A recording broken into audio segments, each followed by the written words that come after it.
আসসালামু আলাইকুম। কথা বলার ভাষা হারিয়ে ফেলছি গতকালকের এই দৃশ্যটা দেখে।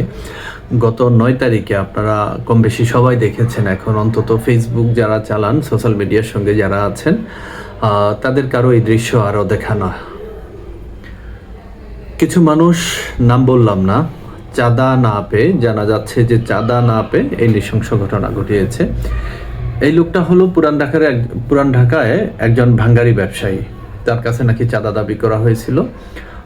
সে চাঁদা দিতে পারে নাই কিংবা চাঁদা দিতে অস্বীকৃতি জানিয়েছে, সেই জন্য তার উপরে এই নারকীয় হত্যাকাণ্ড ঘটিয়েছে।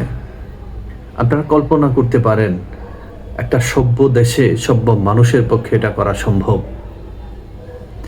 আমরা জুলাই দেখেছি, সেখানে আওয়ামী লীগ তাদের ব্যবস্থাটাই ছিল একটা ফ্যাসিবাদী ব্যবস্থা তারা করেছে, যার জন্য জুলাই তৈরি হয়েছে, জুলাই সৃষ্টি হয়েছে, শত শত মানুষ জীবন দিয়েছে সেই ফ্যাসিবাদী প্রথাকে, সেই ফ্যাসিবাদী ব্যবস্থাকে ভেঙে দেওয়ার জন্য।